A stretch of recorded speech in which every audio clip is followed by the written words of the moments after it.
नमस्कार। जैसा कि अपने राजस्थान पॉलिटिक हमने शुरू की थी और इसके अंदर हमने राजस्थान सरकार के ढांचे को हमने देखा, भाग 6 को देखा और उस भाग 6 के अंदर जो नाम आता है वो नाम आता है राज्य सरकार का।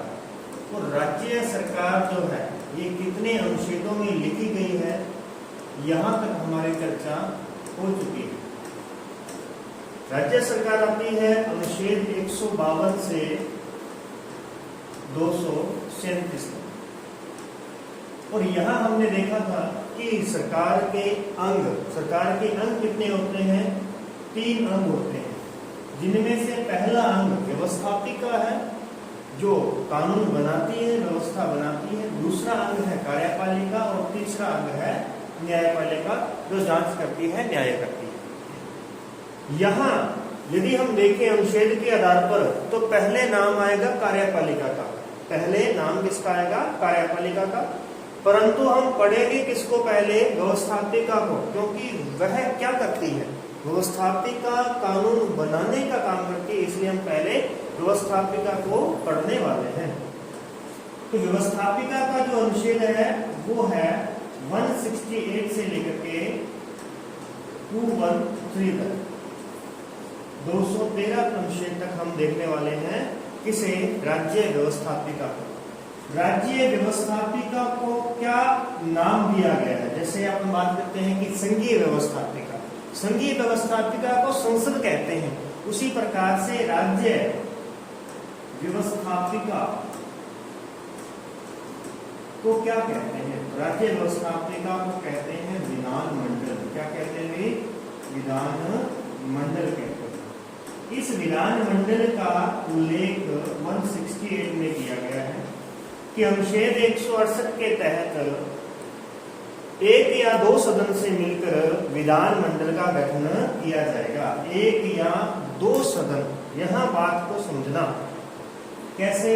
देखिए जरा, विधानमंडल के लिए द्विसदन संस्था बनाई गई है, द्विसदन व्यवस्था बनाई गई है, परंतु इसके दोनों सदन होना अनिवार्य नहीं है।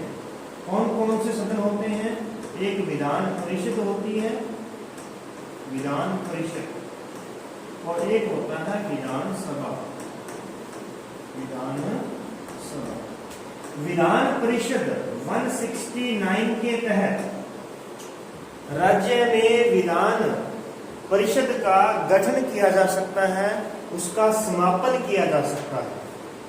और 170 के तहत प्रत्येक राज्य में एक विधान सभा होगी, ये अनिवार्य है। विधान सभा का होना अनिवार्य है और विधान परिषद का होना ये विधान सभा पर निर्भर करता है, उस राज्य पर निर्भर करता है। अब देखिए जरा, विधानमंडल 168 में क्या कहा गया है कि राज्य के अंदर 1 या 2 सदनों से मिलकर के विधानमंडल का गठन होता है। 1 या, ऐसा नहीं कि 2 सदनों से मिलकर के गठन होता, नहीं, 1 या 2। इसका मतलब ये है कि प्रत्येक राज्य में दोनों सदन नहीं है, क्योंकि इसके लिए अनिवार्य नहीं है कि दोनों सदन होना। क्या किया गया है कि स्वेच्छा से रखा गया है, राज्य पर डिपेंड किया गया है। तो इसी आधार पर हम देखते हैं कि ऐसे कितने राज्य हैं जिनमें द्विसदनात्मक व्यवस्थापिका है। द्विसदनात्मक,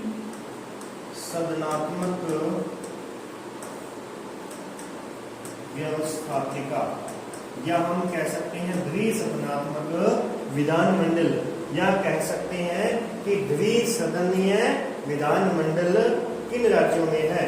तो ये 6 राज्यों के अंदर है। द्विसदनात्मक जो व्यवस्था है ये कितने राज्यों में है? 6 राज्यों में। 6 राज्यों में कौन आता है? तो देखिए जरा, सबसे पहले उत्तर से शुरू करेंगे। उत्तर से आएगा उत्तर प्रदेश। उत्तर से क्या आएगा?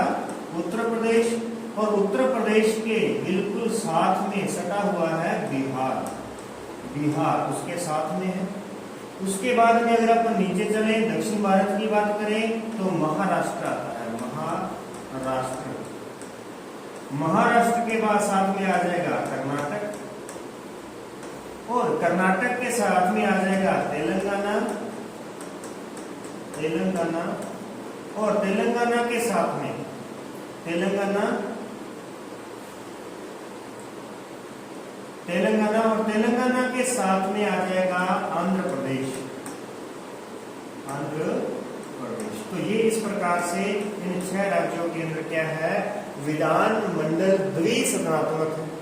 अब विधान मंडल के द्विसदन यानी कि 2 सदन है, तो कौन से दूसरा सदन कौन सा है, यानी एक सदन विधानसभा तो प्रत्येक राज्य में होगी ही होगी। क्या बात कह रहे हैं यहाँ पे कि विधानसभा प्रत्येक राज्य में है। और चलिए देखिए पहले कि एक सदनात्मक जो है, एक सदनात्मक व्यवस्था कितने राज्यों में है। तो भारत में कुल 28 राज्य हैं, 28 राज्य प्लस 3 केंद्र शासित प्रदेश हैं, जहां पर एक सदनात्मक व्यवस्थापिका है, एक सदनात्मक विधानमंडल है। तो कुल मिलाकर के भारत में 31 विधानसभाएं हैं, यानी एक सदन मतलब विधानसभा, तो विधानसभा 31 है और द्विसदनात्मक ओनली 6 है, यानी इनमें विधानसभा तो है ही, तो फिर कौन है, दूसरा कौन है, तो दूसरा यहाँ पे है विधान परिषद। कौन है यहाँ पे, विधान परिषद। अब यदि आपसे प्रश्न पूछ लिया जाए कि कितने राज्यों में द्विसदनात्मक व्यवस्थापिका है, तो 6 राज्यों में। कितने राज्यों में विधानसभा है, 31, और कितने राज्यों में विधान परिषद है, तो भी आंसर हमारा क्या आएगा, 6 आएगा। 6 राज्यों में विधान परिषद है। इससे पहले जम्मू कश्मीर में भी विधान परिषद थी, और जैसा कि आप जानते हैं कि 31 अक्टूबर 2019 को जम्मू कश्मीर राज्य को 2 भागों में विभाजित कर उन्हें केंद्र शासित प्रदेश का दर्जा दे दिया गया है। तो जम्मू कश्मीर में विधान परिषद थी, तो विधान परिषद तो वहां से रद्द कर दी गई, परंतु अभी भी वहां पर विधानसभा मौजूद है। तो विधानसभा मौजूद है, इसीलिए 3 केंद्र शासित प्रदेश कौन कौन से, तो दिल्ली, पुडुचेरी और जम्मू कश्मीर, यहाँ पर विधानसभा मौजूद है। तो ये बात चल रही है हमारी विधानसभाओं की, और ये बात चल रही है विधान परिषद की। तो चलिए पहले हम विधान परिषद को कंप्लीट करें, देखें इसको कि विधान परिषद उत्तर प्रदेश में, बिहार, महाराष्ट्र, कर्नाटक, तेलंगाना और आंध्र प्रदेश में है। इनमें से सबसे नया राज्य कौन सा है जिसमें विधान परिषद हाल ही में शुरू हुई है, तो वो रहता है तेलंगाना। हाल ही में कह सकते हैं, ये 2014 से है, जब से तेलंगाना यानी 29वां राज्य बना, जब से ये 29वां राज्य बना है, तब से इसके अंदर विधान परिषद का गठन किया गया। क्योंकि आंध्र प्रदेश में विधान परिषद थी, तो उसी के साथ साथ तेलंगाना में भी शुरू कर दी गई। और अगर पूछा जाए कि सबसे अधिक विधान परिषद की सीटें कहां पर है, तो सबसे अधिक सीटें आती हैं उत्तर प्रदेश में, विधान परिषद की 100 सीटें हैं। और सबसे कम कहां पर है, तो तेलंगाना में सबसे कम 43 सीटें जो हैं विधान परिषद की तेलंगाना के अंदर है। और इसी के साथ अगर प्रश्न पूछ लिया जाता है कि वह राज्य कौन सा है जिसमें से विधान परिषद समाप्त की गई है, तो विधान परिषद समाप्त की है तो वो जम्मू कश्मीर से हाल ही में समाप्त की गई है। और इससे पहले आंध्र प्रदेश विधान परिषद को समाप्त करके दोबारा से लागू कर चुका।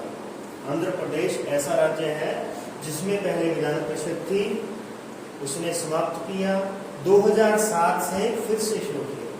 तो ये इस प्रकार से यहाँ पे हमारे पास में क्वेश्चन कर सकते हैं।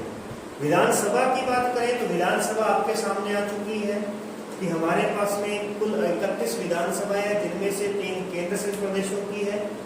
तो केंद्र शासित प्रदेशों में देखें तो विधानसभा, दिल्ली की जो विधानसभा है वहां 70 सीटें हैं, पुडुचेरी की 30 है, और जम्मू कश्मीर की जो विधानसभा है इसमें कुल 111 सीटें हैं, कुल 111 सीटें हैं। परंतु इसकी 24 सीटें जो हैं वो पीओके के क्षेत्र में आती हैं, पीओके पाक ऑक्युपाइड कश्मीर में आती है, पाक अधिकृत कश्मीर में आती है, जिस वजह से मौजूदा हालत में ओनली 87 एमएलए जो है वो जम्मू कश्मीर की विधानसभा में वर्तमान में कार्यरत हैं। तो ये क्वेश्चन जो है बहुत ही इंपॉर्टेंट बनता है, इसे हम स्टार्ट कर सकते हैं कि हाल ही में किस राज्य से विधान परिषद गायब की गई? जम्मू कश्मीर से। जम्मू कश्मीर में जो विधान सभा है तो फिर उस विधानसभा की कुल सीटें कितनी है? 111। और उसमें मौजूदा वर्तमान में कार्यरत एमएलए कितने हैं? तो 87।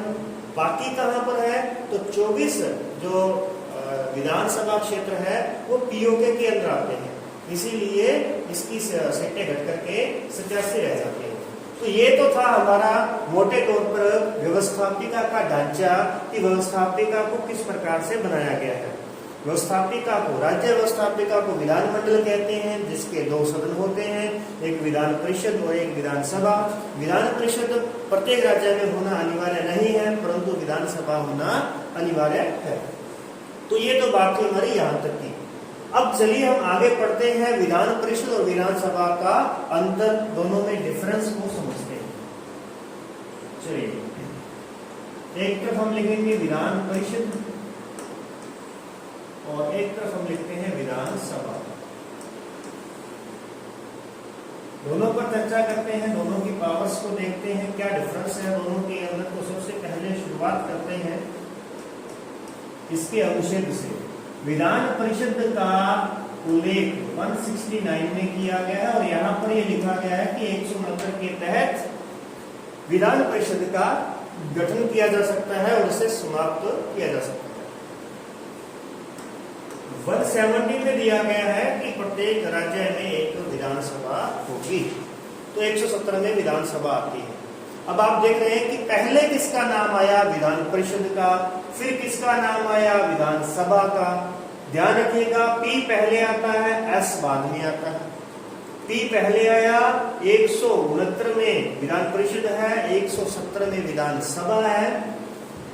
विधान परिषद ऊपर है और विधानसभा नीचे है, इसीलिए हम इसे कहेंगे उच्च सदन और विधानसभा को कहेंगे निम्न सदन। क्या कहेंगे इसे? निम्न सदन। ये उच्च सदन है, ये निम्न सदन है। ध्यान दीजिएगा, ये एक ऊंची सीढ़ी है और ये एक निम्न सीढ़ी है। निम्न सीढ़ी कौन है? विधानसभा। और ऊंची सीढ़ी कौन है? विधान परिषद। अगर इस सीढ़ी से नीचे आएंगे तो क्या मिलेगी हमें? जनता। और इस सीढ़ी से ऊपर जाएंगे तो क्या मिलेगी? सरकार। तो यहां पर हम एक बात और जोड़ते हैं साथ में, ध्यान रखिएगा कि उच्च सीढ़ी है विधान परिषद, निम्न सीढ़ी है, निम्न सदन है विधानसभा। और हमेशा जो नीचे वाली सीढ़ी होती है वही पहली सीढ़ी होती है, तो इसीलिए विधानसभा क्या है? प्रथम सदन है। और विधान परिषद क्या है?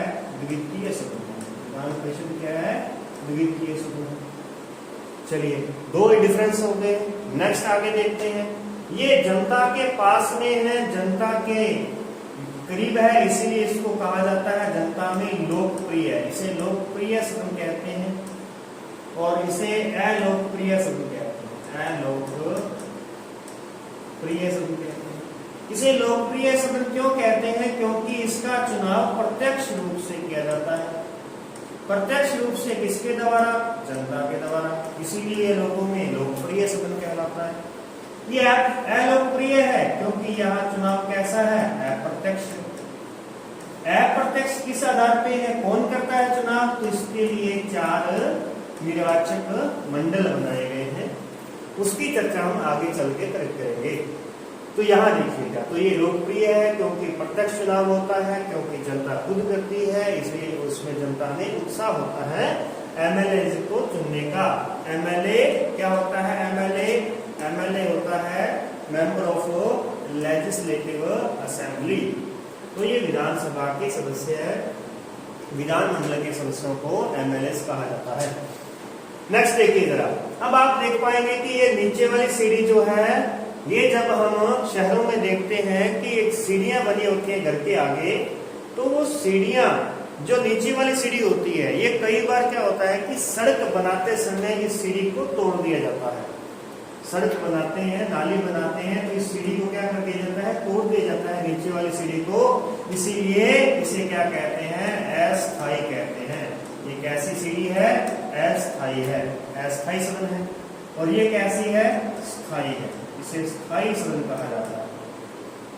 ये अस्थाई है। अस्थाई क्यों है, क्योंकि इसका कार्यकाल 5 वर्ष का है। 5 वर्ष कार्यकाल पूर्ण होते ही ये पूरा का पूरा सदन समाप्त हो जाएगा। ये विधानसभा भंग हो जाएगी, विधानसभा का विघटन हो जाएगा और नई विधानसभा का चुनाव करवाया जाएगा। यहां बात करें, ये स्थायी है परंतु फिर भी कार्यकाल है।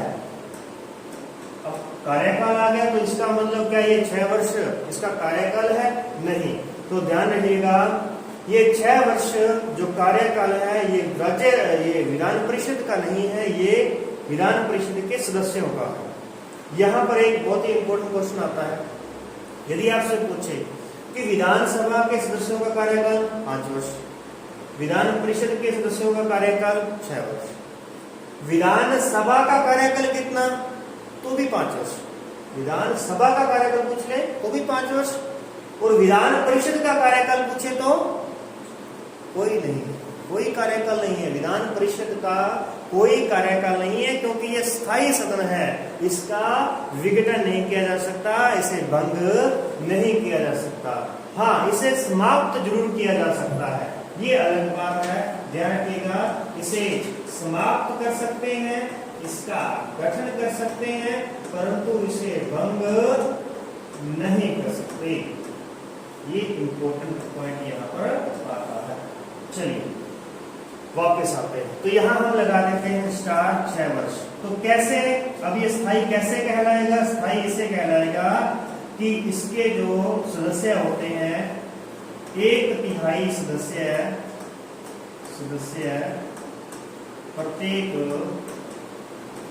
2 वर्ष बाद सेवानिवृत्त हो जाते हैं। मतलब 2 वर्ष बाद, प्रत्येक 2 वर्ष बाद 1/3 सदस्य चले जाते हैं, उनके स्थान पर नए सदस्य आ जाते हैं। और इसी आधार पर यह सदन पूरा हमेशा के लिए स्थायी बना रहता है कि 1/3 गए, तीसरा हिस्सा गया, उसके स्थान पर नया आ गया, अगले तीसरा हिस्सा गया, फिर नया आ गया। तो ये स्थायी सदन है, बना रहता है ये।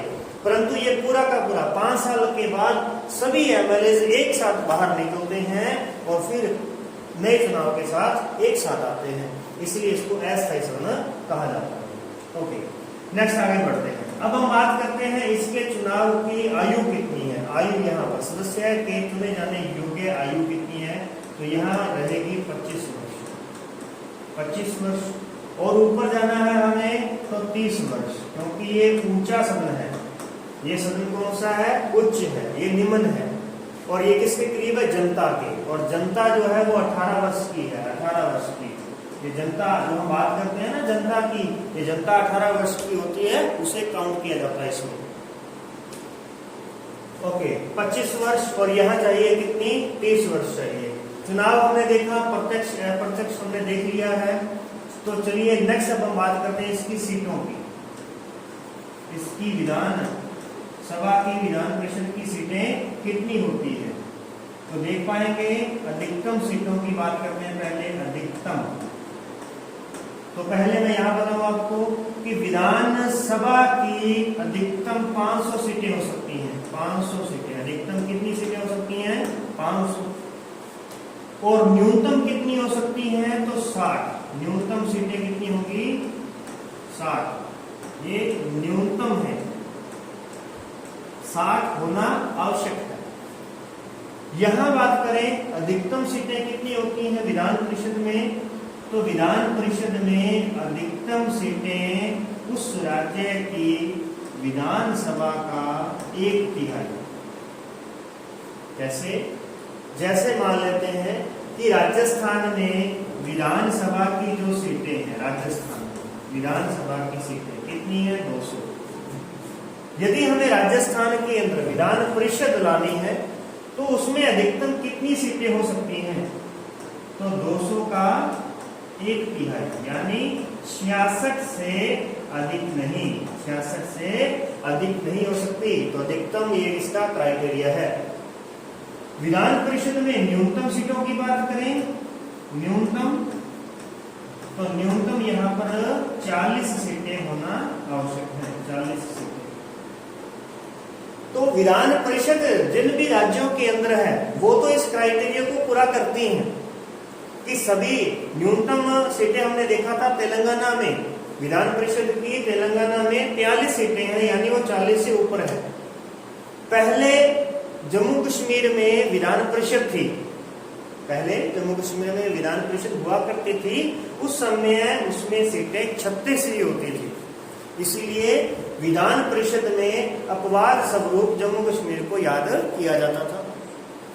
अब यहाँ जो भी बचे हैं 6 राज्य है वो अपना क्राइटेरिया पूरा करते हैं, परंतु इस तरफ अगर हम बात करें कि अधिकतम सीटें किस राज्य की हैं, अधिकतम सीटें तो यूपी की है, 403 सीटें हैं। न्यूनतम सीटों की बात करें तो देखिएगा जरा, न्यूनतम सीटें आपको मिलेंगी सिक्किम की, कितनी मिलेंगी, 32 सीटें। इसका मतलब क्या हुआ, ये 60 से कम हो चुकी हैं। ऐसे ही आप देखेंगे कि मिजोरम और गोवा, मिजोरम और गोवा में 40 सीटें हैं, तो ये भी 60 से कम कहलाएंगी। और एक है पुडुचेरी, तो पुडुचेरी की सीटें कितनी है, 30, तो ये भी क्या हुई, इस क्राइटेरिया से बाहर है, यानी ये अपवाद कहलाती है। तो ये देखिए सीटों का हमने यहाँ तक देख लिया, सीटें अधिकतम कितनी हो सकती हैं, 500, न्यूनतम कितनी हो सकती है, 60। अधिकतम किसके पास है, यूपी के पास। न्यूनतम किसके पास में है, तो न्यूनतम 60 से भी कम है, तो ये अपवाद कहलाता है। सिक्किम की 32 सीटें हैं, मिजोरम में 40, गोवा में 40, पुडुचेरी में 30 सीटें हैं। राजस्थान में बात करें तो 200 एमएलए हैं। और विधान परिषद की बात करें तो विधान परिषद में अधिकतम कितनी सीटें हो सकती हैं, तो विधानसभा का 1/3। जैसे यूपी में विधान परिषद है, तो यूपी में विधान परिषद की सीटें कितनी हैं, तो यूपी में विधान परिषद की 100 सीटें हैं। अब 100 सीटें हैं, लेकिन कितनी हो सकती हैं अधिकतम, तो यूपी में विधान सभा की कितनी है, 403, तो 403 का तीसरा हिस्सा हम निकालेंगे, तो ये समझिए हमारा जो जाएगा, कहां तक चलेंगे हम, 166 के आसपास चलेंगे यहाँ पे, है ना। तो 133 सीटें यहाँ पर हो सकती हैं, तो 133 कर सकता है ये हाईएस्ट यूपी। दूसरी बात देखें न्यूनतम, तो न्यूनतम 40 होनी चाहिए, तो न्यूनतम किसकी है, तेलंगाना की, कितनी है, 43 सीटें। ये तो ये सामान्य डिफरेंस हमने यहाँ दोनों तरफ क्लियर किया है। चलिए थोड़ा सा डिफरेंस बचा है, उसे और निपटा लेते हैं। नेक्स्ट रह गया हमारे पास में विधान परिषद में और विधानसभा में। देखें विधानसभा कि विधान परिषद और विधानसभा के जो सदस्य होते हैं ये कितनी जनसंख्या का प्रतिनिधित्व करते हैं, कितनी जनसंख्या का, तो ध्यान रखिएगा प्रत्येक विधानसभा क्षेत्र में 75,000 जनसंख्या होगी। यानी प्रत्येक एमएलए जो है, मतलब प्रत्येक 75,000 जनसंख्या पर एक एमएलए होगा, कहने का मतलब 75,000 जनसंख्या का एक प्रतिनिधित्व होता है। विधानसभा का एक सदस्य है, कितनी जनसंख्या का प्रतिनिधित्व करता है, 75,000 जनसंख्या का प्रतिनिधित्व करता है। परंतु ये जो क्राइटेरिया डिसाइड किया गया है, ये जो सब कुछ डिसाइड किए गए हैं सीटें, ये कब से किस जनसंख्या पर आधारित है, 1971 की जनसंख्या पर, 1971 की जनसंख्या पर निर्धारित की गई है। अब जनसंख्या तो बहुत बढ़ चुकी है, परंतु विधानसभा, लोकसभा, राज्यसभा, इन सब के अंदर सदस्य संख्या अभी भी कम है। अब ये एक सदस्य लगभग एक 2-2 लाख जनसंख्या का प्रतिनिधित्व कर रहा है, परंतु ये उचित नहीं है, इतना नहीं कर सकता।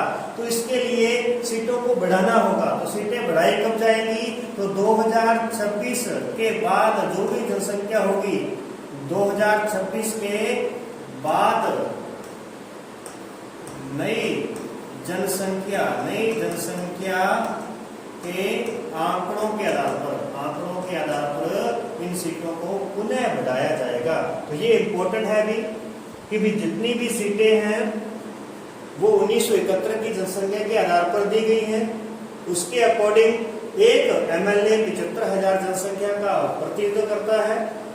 परंतु ये सिस्टम कब तक रहेगा, ये सीटों का बंटवारा कब तक रहेगा? 2026 तक रहेगा। 2026 के बाद जैसे ही जनगणना होगी, उस जनगणना के जो भी आंकड़े आएंगे उसके आधार पर फिर से सीटों को बढ़ाया जाएगा। चलिए, यहाँ हम एक बात करना चाहते थे, वो हमारी बात रह गई है। कौन सी? अंत में देखिएगा जरा कि जो हमने बात की थी कि यहाँ पर विधान परिषद के सदस्यों का चुनाव कैसे किया जाता है। विधान परिषद के सदस्यों का चुनाव कैसे किया जाता है? तो 4 मंडल बनाए जाते हैं। पहला निर्वाचक मंडल किसका होता है? विधानसभा का। विधानसभा का निर्वाचक मंडल। तो विधानसभा का जो निर्वाचक मंडल है ये क्या करता है? ये विधान परिषद की 1/3 सदस्यों का चुनाव करता है। 1/3 सदस्यों का चुनाव होता है। विधान परिषद में जितने भी सदस्य हैं उनका तीसरा हिस्सा यानी 1/3 सदस्यों का चुनाव कौन करेगा? विधानसभा का निर्वाचक मंडल करेगा। ओके, बाकियों का कौन करेगा? तो देखिए जरा, दूसरा निर्वाचक मंडल है, ये कौन है? तो ये है स्थानीय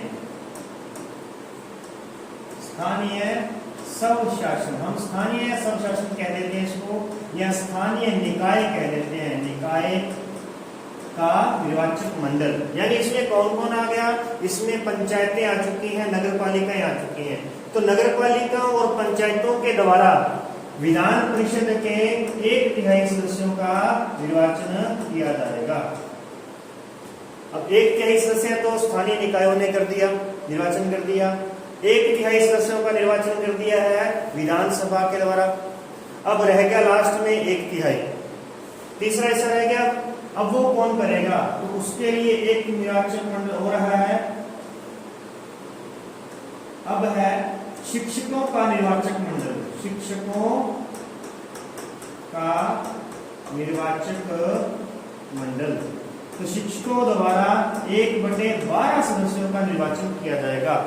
जो ऐसे शिक्षक जो माध्यमिक या उससे उच्च शिक्षण संस्थानों में शिक्षण करवा रहे हैं और उनको 3 साल का एक्सपीरियंस है, 3 साल से वो शिक्षण कार्य में लगे हुए हैं, वे 1/12 सदस्यों का चुनाव करेंगे। ऐसे ही बाकी कौन करेगा? तो स्नातक। कौन? स्नातक। ऐसे स्नातक जिन्होंने स्नातक यानी ग्रेजुएशन किए हुए 3 साल पूरे किए हैं, जिन ग्रेजुएशन करने के बाद जब 3 साल पूरे हो जाएंगे तो वे 1/12 सदस्यों का चुनाव करेंगे। इसमें क्या होता है कि जैसे अपने राजस्थान में तो हालांकि विधान परिषद नहीं है, जब राजस्थान में विधान परिषद आ जाएगी ना तो आप देख पाएंगे कि कॉलेज के प्रेसिडेंट बनने के लिए इतना मतलब जोर लगेगा कि जैसे एक एमएलए को जिताने में जोर लगता है, क्योंकि ये डायरेक्टली, ये जो स्नातक कर चुके होंगे ये डायरेक्टली किसका चुनाव करेंगे? जो वहां प्रेसिडेंट रह चुका होगा उसी का चुनाव करेंगे, और उसी का चुनाव करेंगे तो इसलिए वो व्यक्ति आगे चलकर एमएलए बनेगा। और कोई एमएलए बन रहा है तो ये बहुत ही बड़े लेवल पे पहुंच रहा है। इसीलिए विधान परिषद जिन राज्यों में होती है उन राज्यों के अंदर जो कॉलेज के प्रेसिडेंट वगैरह होते हैं ये बहुत ही मतलब यहाँ पर चुनाव वगैरह करवाए जाते हैं, इलेक्शन करवाए जाते हैं। अभी भी हमारे पास में ये तीसरा हिस्सा कंप्लीट नहीं हुआ है, तो फिर कौन इसको पूरा करेगा? अब करेगा राज्यपाल। राज्यपाल उसी प्रकार जैसे राष्ट्रपति राज्यसभा में करता है, चिकित्सा, खेल, साहित्य, और कला, साहित्य, खेल और चिकित्सा के क्षेत्र में ख्याति प्राप्त व्यक्तियों को यहाँ पर मनोनीत करता है। तो 1/6 हिस्सा जो है वो राज्यपाल द्वारा मनोनीत किया जाता है। तो इस प्रकार से कुल मिलाकर विधान परिषद के सदस्यों का चुनाव होता है, अप्रत्यक्ष रूप से होता है। और विधि की अगर अपन बात करें तो अप्रत्यक्ष रूप से आनुपातिक प्रतिनिधित्व के आधार पर एकल संक्रमणीय मत पद्धति के द्वारा, जो पद्धति राष्ट्रपति के चुनाव में काम आती है, उसी पद्धति के द्वारा विधान परिषद के सदस्यों का चुनाव किया जाता है। अंत में देखें तो राज्यपाल द्वारा विधान परिषद के 1/6 सदस्यों को मनोनीत किया जाता है। तो फिर विधानसभा में कितने सदस्यों को मनोनीत किया जाता है? तो रखेगा राज्यपाल एक सदस्य को, एक आंग्ल भारतीय समुदाय, एक आंग्ल भारतीय समुदाय के सदस्य को मनोनीत करता है। तो ये कैसा रहेगा?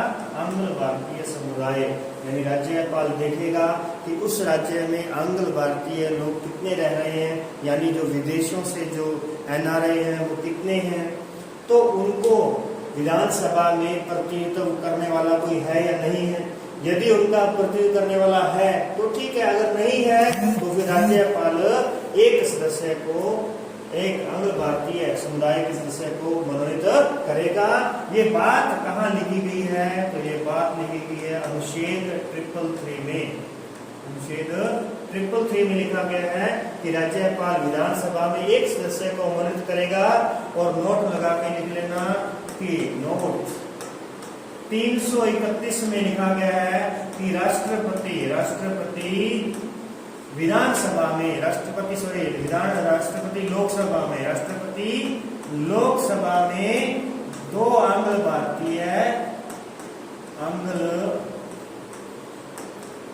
भारतीय समुदाय के लोगों को यहाँ पर मनोनीत करता है।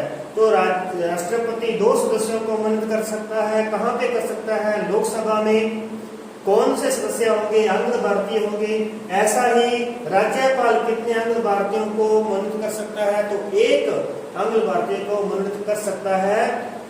इसी के साथ एक हमारा नोट और बनता है, नोट लगा के लिखिएगा कि जो जम्मू कश्मीर का राज्यपाल है, उपराज्यपाल, ध्यान रखिएगा, केंद्र शासित प्रदेशों में उपराज्यपाल होते हैं और राज्यों में राज्यपाल होते हैं।